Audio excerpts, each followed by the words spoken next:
Hello friends, आता आपण बघणार आहोत लग्नानंतर होईलच प्रेम याचा 4 फेब्रुवारीचा एपिसोड रिव्ह्यू. कालच्या भागात आपण बघितलं वसू आत्या आणि रम्या सरळ एंट्री करतात आणि रम्या सरळ पार्थ समोर आणि नंदिनी समोर जाऊन उभी राहते. रम्या नंदिनीकडे बघते आणि सरळ चाकूच काढते. तेव्हा पार्थ हात आडवा करतो आणि नंदिनीला पाठी करतो. तेव्हा रम्याचा हात पकडतो आणि बोलतो, रम्या सुरी फेक. तेव्हा रम्या बोलते, पार्थ हात सोड. तेव्हा पार्थ पुन्हा बोलतो, रम्या सुरी फेक. तेव्हा रम्या बोलते, पार्थ हात सोड. तेव्हा पार्थ बोलतो, रम्या तू स्वतःला काही करून घेणार नाहीयेस. तेव्हा रम्या बोलते, सोड. तेव्हा पार्थ बोलतो, my silence is not my weakness. आणि पार्थ रम्यावर चिडून बोलतो, माझ्या शांतपणाला माझा दुबळेपणा समजू नकोस. आणि बोलतो, सुरी फेक. तेव्हा रम्या बोलते, नाही फेकणार मी. तेव्हा पार्थ चिडून बोलतो, सुरी फेक.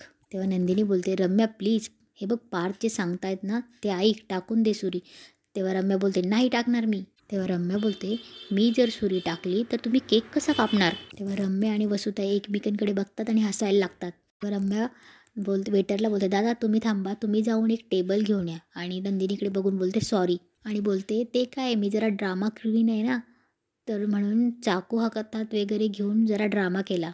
आणि बोलते, पण आता इथून पुढे मी कुठलीही नाटकं करणार नाही आहे आणि जे काही असेल ते अगदी मनापासून असेल. आणि आता मी तुमचं लग्न मनापासून मान्य केलं आहे. तेव्हा वेटर टेबल आणतात. तेव्हा रम्या बोलते, आई.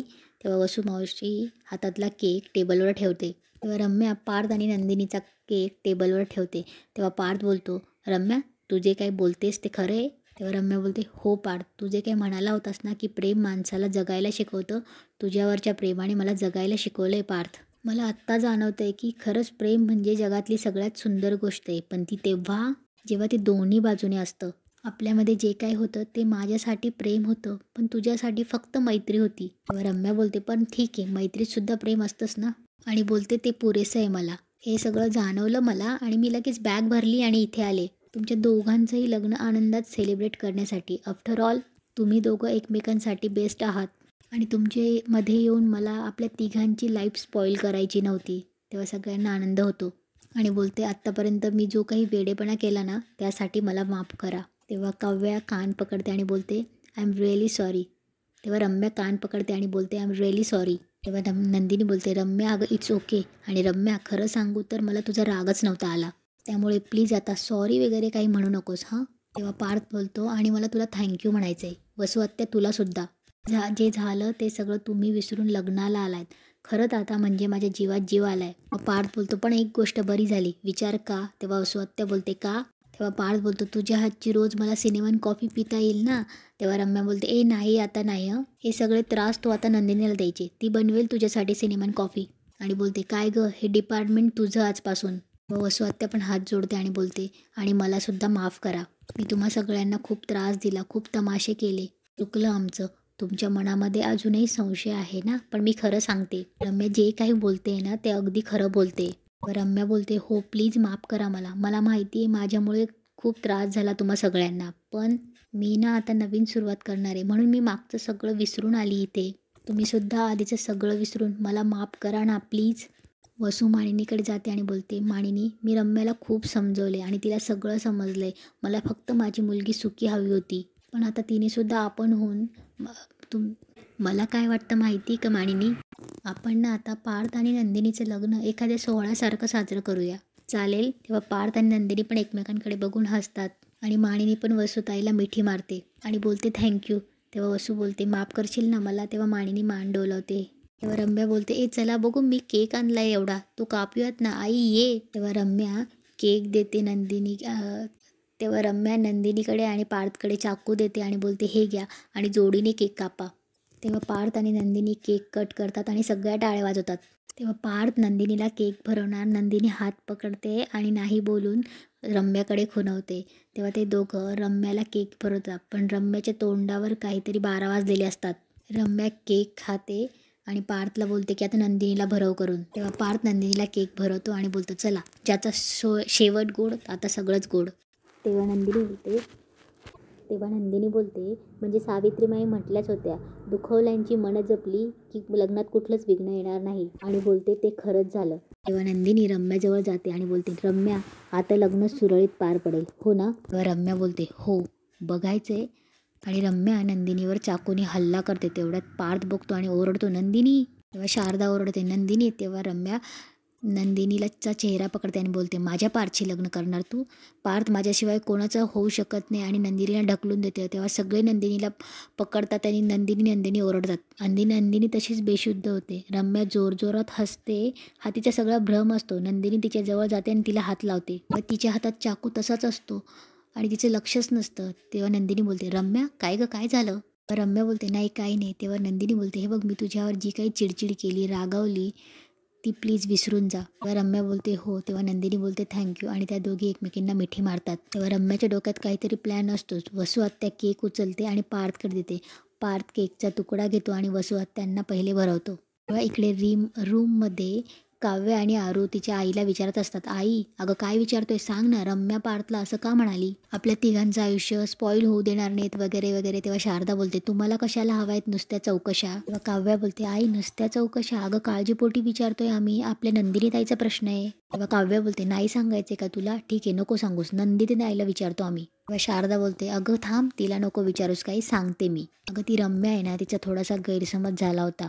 मुलं लहान असताना मोठी माणसं काही बाई बोलत असतात. मुलं मोठी झाली की त्यांच्या आवडीनिवडी सगळंच बदलतात ना गं. तेव्हा काव्या बोलते, आई, किती फिरवतेस तू? काय झालं ते स्पष्ट सरळ सांग ना आम्हाला. तेव्हा आरू बोलते, आणि आई, रम्याचा या सगळ्याशी काय कनेक्शन आहे? तेव्हा शारदा बोलते, आपल्याकडे मामाच्या मुलाचं आणि आत्याच्या मुलाशी लग्न करण्याची रीत आहे की नाही, तसंच रम्याने मामाच्या लहानपणापासून पार्थचा विचार केला होता. तेव्हा आरू बोलते, काय? तेव्हा काव्या बोलते, काय? आणि ती रम्या? तेव्हा शारदा बोलते, पण हे सगळं फक्त रम्याकडून होतं, पण आता तिला तिची चूक समजली, त्यामुळे तिने हे लग्न स्वीकारलं.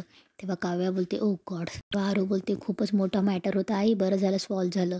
तेव्हा काव्या बोलते, व्हायलाच पाहिजे.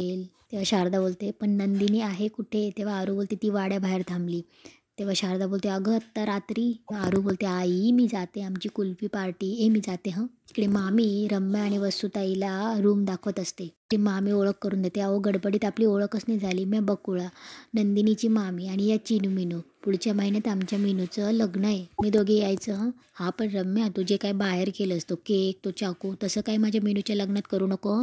अगं केवढे घाबरलो होतो आम्ही. बरं, तुम्ही आंघोळ करून घ्या. तेव्हा त्या पोरी बोलतात, दीदी, इंग्लिशवाला गरम पाण्याचं शॉवर आहे आमच्या बाथरूममध्ये. 1 दाबलं की गरम पाणी, 2 दाबलं की थंड पाणी, मज्जा आहे ना? तेव्हा मामी म्हणते, बरं चला तुम्ही आंघोळ करून घ्या, चला गं, लई कामं पडली आहेत. तेव्हा वसू आत्या पटकन दार लावते आणि बोलते, डोकं फिरलंय तुझं? चाकू का काढलास तू? बघितलंस ना सगळं, किती घाबरले होते. रम्या, तुझी एक चूक आपल्याला महागात पडेल, खड्ड्यात जाईल आपला प्लॅन. तेव्हा रम्या बोलते, खड्ड्यात गेला तरी चालेल आई. इथे चिडचिड होती माझी आई. तुझं ऐकून मी गोड बोलते सगळ्यांची, पण मी त्या नंदिनीशी गोड बोलू शकत नाही. माझ्या पारच्या हातातून केक खाताना तर सहनच होत नव्हतं मला. तेव्हा वसू बोलते, हे बघ रम्या. वसू बोलते, तुला जर तुझं आणि पार्थचं लग्न व्हावं असं वाटत असेल ना, तर तुला नंदिनीशी आणि पार्थशी नीट बोलावं लागेल आणि हे सगळं तुला सहन करावं लागेल. जरा पेशन्स ठेव. तेव्हा रम्या बोलते, नाही आहेत पेशन्स माझ्याकडे, नाही आहेत. मला सांग, तू हे लग्न सगळं कसं थांबवणार आहेस? काय प्लॅन आहे तुझा? मी इतक्यांदा येताना विचारलं, तू सांगत का नाही आहेस? तेव्हा वसू बोलते, नाही सांगणार मी, कारण हा तुझा जो आत्ताताई स्वभाव आहे ना, त्यामुळे तू सगळं बिघडून टाकशील, त्यामुळे मी तुला काहीही सांगणार नाही आहे. तेव्हा रम्या बोलते, आई पण माझा पार्थ. तेव्हा वसू बोलते, रम्या, तू इमोशनल आहेस आणि मी प्रत्येक गोष्टीचा प्रॅक्टिकली विचार करते, त्यामुळे मी तुला काहीही सांगणार नाही आहे. तेव्हा वसू रम्याला चिडते आणि बोलते, रम्या, आणि जा आता फ्रेश हो. इकडे नंदिनी बाहेर फिरत असते आणि आरू येते, ताई, मी तुझ्यासाठी आणि पार्थ जिजूंसाठी कुल्फी आणली. तेव्हा नंदिनी बोलते, आरू, मला कुल्फी नको आणि पार्थ जिजूंना पण देऊ नको. तेव्हा आरू बोलते, अगं का? तेव्हा नंदिनी बोलते, तुला माहिती आहे ना, घसा दुखतो, उगाच कुल्फी वगैरे नको. तेवढ्यात नंदिनीची मैत्रीण तिथे येते आणि नंदिनीला मिठी मारते आणि आरूकडनं कुल्फी घेते आणि बोलते, थँक्यू, आणि बोलते, एरवी मी कुल्फी खात नाही, पण तेरी शादी के लिए कुछ भी, आणि नंदिनीला एक कुल्फी देते. मग नंदिनी बोलते, ते खरं आहे, पण तू कशी काय आली इथे? तेव्हा तिची मैत्रीण बोलते, आता काय, आमचे पेशंट्स आम्हाला लग्नाला बोलवत नाही, मग नवऱ्याच्या जीवावरच यावं लागतं. तेव्हा नंदिनी बोलते, आय एम सॉरी, अगं लग्न इथे गावाकडे करतोय म्हणून मी मुद्दामच नाही विचारलं. अगं मुंबईवरून तू येणार, एवढ्या लांबून तू येशील म्हणून नाही कळवलं. तेव्हा तिची मैत्रीण बोलते, अगं नवरा ड्रायव्हर असताना कसली काळजी, मस्त पॅसेंजर प्रिन्सेस बनून यायचं. पार्थनी सागरच्या नावावर पत्रिका पाठवली घरी, मग मी लगेच संधी साधली आणि आली, म्हटलं भेटूया तुला. तर तिची मैत्रीण बोलते, किती गोड दिसतेस तू, लग्नाचा ग्लो दिसतोय चेहऱ्यावर. तेव्हा नंदिनी बोलते, बरं झालं तू आलीस, म्हणजे साठी टिप्स मिळतील ना आम्हाला. तेव्हा तिची मैत्रीण म्हणते, टिप्स? काही उपयोग नसतो त्याचा. कितीही अभ्यास केला ना तरी तुझा पेपर तुलाच लिहायचा आहे. तेव्हा नंदिनी बोलते, ते झालं गं, पण अभ्यास तर करून घेशील की नाही? तेव्हा तिची मैत्रीण बोलते, हो, वाय नॉट? पण तर ते जाऊ दे. मला सांग, काय म्हणतात मिस्टर पार्थ, कसे आहेत ते? तेव्हा नंदिनी बोलते, पार्थ छान आहे. तेव्हा तिची मैत्रीण बोलते, छान आहेत म्हणजे छान नाही आहेत की अजून माहिती नाही? तेव्हा नंदिनी बोलते, सेकंड ऑप्शन. तेव्हा तिची मैत्रीण बोलते, काय यार नंदिनी, परवावर आलं ना लग्न, मग काय केलं इतके दिवस? बाईकवर फिरला बिरलात की नाही? लेट नाईट आईस्क्रीम वगैरे नाही? तेव्हा तिची मैत्रीण बोलते, काय तुम्ही निदान स्कूटी चालवताना वळवताना पटकन एक आय लव्ह यू. तेव्हा नंदिनी बोलते, अगं. नंदिनी बोलते, तू माझं सोड, तुमच्यात झालं का आय लव्ह यू? तेव्हा तिची मैत्रीण बोलते, आम्ही रिव्हर्स गिअरमध्ये चालवतोय आमच्या संसाराची गाडी, पण आमचं सोड गं, तुमचं सांग. इकडे पार्थशी त्याच्या मैत्रिणीचा नवरा पण बोलत असतो. तेव्हा पार्थ बोलतो, आमचं सोड रे, तुमचं सांग. तेव्हा त्याचा मित्र म्हणतो, आमचं ठीक आहे रे, मग झालं सगळं करून? तेव्हा पार्थ बोलतो, तेव्हा त्याचा मित्र बोलतो, अरे खरेद्या प्री वेडिंग. तेव्हा पार्थ बोलतो, खरेदी आमच्या घरच्यांनीच केली, माहिती आहे ना तुला? त्याचा मित्र बोलतो, आणि प्री वेडिंग ते पण घरच्यांनी केलं. तेव्हा पार्थ गालातल्या गालात हसतो. तेव्हा तो बोलतो, बाकी आहे. तेव्हा त्याचा मित्र बोलतो, अरे परवावर आले तुझं लग्न, अजून काय काय बाकी आहे? तेव्हा पार्थ बोलतो, सगळंच बाकी आहे. तेव्हा त्याचा मित्र बोलतो, सगळंच बाकी आहे? त्याचा मित्र बोलतो, अरे मग केलंस काय तू निदान? असंच त्यांचं मजाक मस्तीमध्ये बोलणं सुरू असतं. इकडे नंदिनीची मैत्रीण नंदिनीला आणि इकडे पार्थचा मित्र पार्थला विचारून बोलत त्यांच्या गप्पा चालू असतात आणि तिथेच एपिसोड संपतो.